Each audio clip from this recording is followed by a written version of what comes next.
जी, Saraswati online classes में आपका स्वागत है। तो हम अपना सेकंड चैप्टर पढ़ रहे थे। सेकंड चैप्टर में चल रहा था अपने की छोटी आंत जो होती है, यानी छोटी आंत को बोलते हैं क्षुद्र आंत्र। क्षुद्र आंत्र, तो क्षुद्रांत्र जो होती हैं, क्षुद्र प्लस आंत्र। क्षुद्र का मतलब छोटी और आंत्र यानी आंत, छोटी आंत। छोटी आंत में भोजन का पाचन होता है। छोटी आंत में अग्नाशय और यकृत पाए जाते हैं। अग्नाशय जो होता है वो अग्नाशय ग्रस्त से प्रोटीन और वसा का पाचन करता है, और जो अपना यकृत ग्रंथि होती है वो पित्त रस स्रावित करती है, और पित्त रस जो होता है वह वसा का पाचन करता है, यानी वसा को पचाने का काम करता है। और ये जो अपना अग्नाशय होता है वह अग्नाशिक रस छोड़ता है, और ये अग्नाशिक रस क्या करता है, प्रोटीन व अपने कार्बोहाइड्रेट का पाचन करता है। ये दोनों मिलके छोटी आंत में भोजन का पाचन करते हैं। अब जो मैंने आपको बताया था कि क्षुद्रांत्र में क्या होता है, अवशोषण, यानी छोटी आंत में क्या होता है, अवशोषण। जो पचा हुआ भोजन है ना, जो भोजन हम खाते हैं वो सारा का सारा नहीं पचता। कुछ बिना पचा हुआ भोजन हम बाहर निकालते हैं, मल के रूप में टॉयलेट करते हैं ना बेटा, 2 नंबर। तो मल के रूप में हम कुछ बिना पचे हुए भोजन को बाहर निकालते हैं। तो पचा हुआ भोजन होता है वो हमारे शरीर के अंदर ही रहता है। तो पचा हुआ जो भोजन है उसका अवशोषण कौन करता है, उसको शरीर के अंदर कौन रखता है, उसको अवशोषण, उसको खींचने का, उसको सोखने का काम कौन करता है, क्षुद्रांत्र के अंदर, यानी छोटी आंत में जो उसकी छोटी आंत की आंतरिक भित्ति होती है ना, अंदर वाली भित्ति यानी दीवार भित्ति, क्षुद्रांत्र की आंतरिक भित्ति द्वारा भोजन, जो क्षुद्रांत्र की आंतरिक भित्ति में जो रुधिर वाहिका होती है, रुधिर यानी खून, यानी रुधिर वाहिकाएं, यानी रुधिर ले जाने वाली नलियां जो होती हैं, तो क्षुद्रांत्र की आंतरिक भित्ति में जो रुधिर वाहिकाएं होती हैं वह बचे हुए भोजन को ग्रहण कर लेती है, अवशोषित कर लेती है। क्या कर लेती है, अवशोषित कर लेती है। मैंने आपको बताया भी था। फिर ये भोजन को अवशोषित कर लेती है। इस क्रिया को क्या कहते हैं, अवशोषण। क्या कहते हैं, अवशोषण।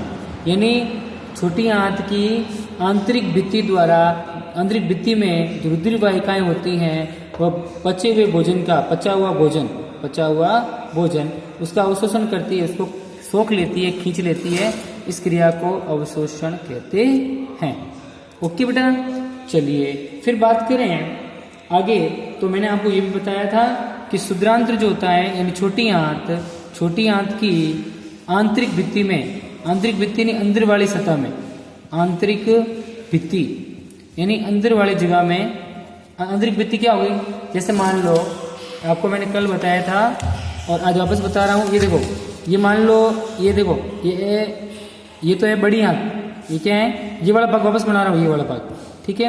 ये बड़ी आंत तो होती है ऐसे, ठीक है, फैली हुई ऐसे, ठीक है, और इसके अंदर होती है ये छोटी आंत। छोटी आंत की आंतरिक भित्ति अंदर वाली, ये जो भाग, अंदर वाला जो भाग होता है ना, ये आंतरिक भित्ति हो गई, ठीक है। आंतरिक भित्ति क्या करती है, पचे हुए भोजन का अवशोषण करती है, और इसके अंदर रुधिर वाहिका होती है जो इसको पचे हुए भोजन को ग्रहण कर लेती है। इस क्रिया को क्या कहते हैं, अवशोषण। और इस छोटी आंत की आंतरिक भित्ति में, अंदर वाली भित्ति में क्या होता है, आंतरिक भित्ति में क्या पाए जाते हैं, आंतरिक भित्ति में दीर्घ रोम पाए जाते हैं। दीर्घ रोम, या जिन्हें कहते हैं रसांकुर। क्या कहते हैं, रसांकुर। समझ गए आप लोग। तो देखो, तो छोटी आंत की आंतरिक भित्ति में दीर्घ रोम या रसांकुर पाए जाते हैं। क्या पाए जाते हैं, दीर्घ रोम, ये दूसरा नाम उनका रसांकुर। क्या कहते हैं, रसांकुर, ठीक है। ये दीर्घ रोम या रसांकुर क्या करते हैं, ये जो पचा हुआ भोजन है, जब पचा हुआ भोजन रुधिर वाहिकाएं ग्रहण करती है या अवशोषण करती है, तो पचे हुए भोजन को ग्रहण करने के लिए ये छोटी आंत के तल क्षेत्र को, आयतन को बढ़ा देती है, उसको और चौड़ा कर देती है। दीर्घ रोम या रसांकुर जो होते हैं, दीर्घ रोम या रसांकुर जो होते हैं, वह पचे हुए भोजन के अवशोषण हेतु तल क्षेत्र को बढ़ा देते हैं। ये मैंने आपको लिखवाया भी था कल। और जो दीर्घ रोम या रसांकुर होते हैं, ये सूक्ष्म रुधिर वाहिकाओं का जाल फैला रहता है। इस सूक्ष्म जैसे मान लो ऐसे होते हैं, ये छोटी आंत की आंतरिक पेशी में ऐसे होते हैं, रसांकुर या दीर्घरोम जिन्हें कहते हैं। ये करते हैं जब बचा हुआ भोजन अंदर आता है तो इसको इसके छोटी आंत के क्षेत्र को और बढ़ा देते हैं और इस दीर्घरोम के अंदर छोटी छोटी रुधिर वाहिकाएं खून को ले जाने वाली नलियां पाई जाती हैं। ठीक है, और दीर्घरोम की सतह से पचा हुआ भोजन का अवशोषण होता है। पचा हुआ भोजन होता है, यहाँ से अवशोषित हो जाता है और फिर रुधिर वाहिकाओं द्वारा आगे चला जाता है। खून की नलियां जो होती है वो इसको ले लेती है, फिर खून की नलियां पूरे शरीर में फैली रहती है, तो पूरे शरीर में ये पचा हुआ भोजन चला जाता है। अब जो अवशोषित पदार्थ है इसका क्या होता है, ये अवशोषित पदार्थ यानी पचा हुआ भोजन जो अवशोषित किया ना हमने, तो अवशोषित पदार्थ ये जो रुधिर वाहिकाओं द्वारा यानी खून ले जाने वाली नलियों द्वारा जो पचा हुआ भोजन अवशोषित किया गया है, तो अवशोषित पदार्थ जो होता है वो कहाँ जाता है, अवशोषित पदार्थ रुधिर वाहिकाओं द्वारा शरीर के सभी भागों में जाता है। अवशोषित पदार्थ जो होगा ना वो किसने लिया, रुधिर वाहिकाओं ने, रुधिर नलियों ने ले लिया। रुधिर वाहिकाएं यानी खून की नलियां पूरे शरीर में फैली रहती है, तो ये अवशोषित पदार्थ जो होता है उसको रुधिर वाहिकाएं शरीर के सभी भागों तक पहुंचा देती है। तो ये शरीर के सभी भागों तक पहुंच जाता है। तो इसको लिखना चाहे तो लिख सकते, यहाँ से लिखेंगे मेरे हिसाब से, इसमें लिख देना कि यहाँ तक लिखा है था कल मैंने आपको, आगे लिखना जो अवशोषित पदार्थ है यानी पचा हुआ भोजन वही अवशोषित पदार्थ। अवशोषित पदार्थ यहाँ से लिखना, अवशोषित पदार्थ का स्थानांतरण यानी अवशोषित पदार्थ का स्थानांतरण अवशोषित पदार्थ को ले जाने का कार्य कौन करता है, रुधिर वाहिकाएं, खून की नलियां। तो ये रुधिर वाहिकाएं अवशोषित पदार्थ को ग्रहण करके रुधिर वाहिकाओं द्वारा रुधिर वाहिकाएं शरीर के विभिन्न भागों तक पहुंचाता है। शरीर के विभिन्न शरीर के सभी भागों तक या अलग अलग भागों तक पहुंचाता है, विभिन्न भागों तक होता है। ओके, ठीक है। फिर क्या होता है, ये जो अवशोषित पदार्थ है, अवशोषित पदार्थ पचा हुआ भोजन, ये रुधिर वाहिकाओं द्वारा शरीर के सभी भागों तक पहुंच जाता है और आगे क्या होता है, इसका उपयोग जटिल पदार्थों को बनाने में किया जाता है। फिर इसका उपयोग जटिल पदार्थ, इसका उपयोग जटिल यानी जो जटिल होते हैं, काफी कॉम्प्लेक्स होते हैं, मिले जुले, सरल तो होता है एकदम सीधा साधा, और जटिल यानी जैसे मान लो कार्बोहाइड्रेट वगैरह ये जटिल पदार्थ हैं। तो पहले तो ये कार्बोहाइड्रेट और प्रोटीन सबका पाचन होता है, पचा हुआ भोजन जो होता है वो रुधिर वाहिकाओं द्वारा शरीर के सभी भागों तक पहुंचता है, फिर वापस इसका जटिल पदार्थ बनाया जाता है। तो फिर इसका उपयोग जटिल पदार्थ या जटिल यौगिक बनाने में किया जाता है, जटिल पदार्थों को बनाने में किया जाता है।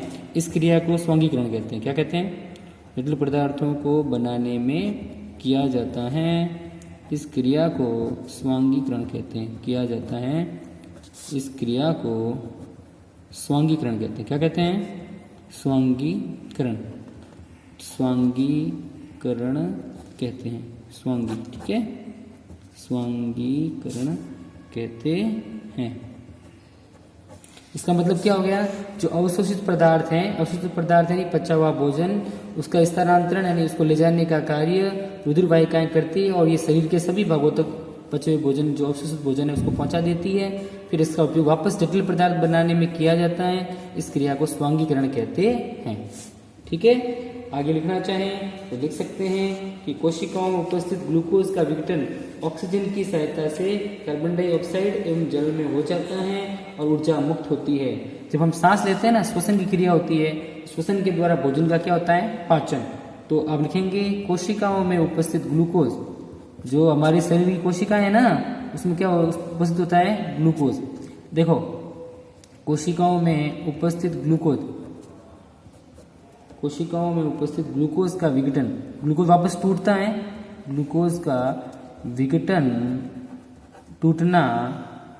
अब ये जो ग्लूकोज हमारे शरीर में उपस्थित है भोजन के रूप में, तो कोशिकाओं में उपस्थित ग्लूकोज का वापस क्या होता है, टुकड़े टुकड़े होते हैं, का विघटन ऑक्सीजन की सहायता से। ऑक्सीजन की मतलब जब हम सांस लेते हैं ना, तो कौन सी गैस अंदर लेते हैं, ऑक्सीजन। तो ऑक्सीजन क्या करती है, भोजन को तोड़ने का कार्य करती है।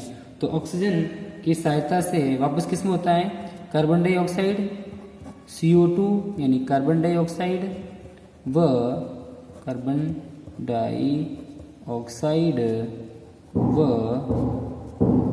कार्बन डाइऑक्साइड व जल में हो जाता है और साथ में क्या होती है, ऊर्जा मुक्त होती है, जल में हो जाता है। जो हमारा अवशोषित पदार्थ है ना, पचा हुआ भोजन, वो शरीर की सभी कोशिकाओं में पहुंच जाता है। फिर कोशिकाओं में क्या होता है, उस भोजन का यानी भोजन जो है वो ग्लूकोज के रूप में है, उसका क्या होता है, विघटन। फिर ये भोजन टूटता है किसकी सहायता से, ऑक्सीजन की सहायता से। जब हम सांस लेते हैं ना तो हम ऑक्सीजन गैस अंदर लेते हैं। ये पचा हुआ भोजन जो हमारे शरीर में पूरी कोशिकाओं में पहुंचा है, उसमें क्या होता है, ग्लूकोज।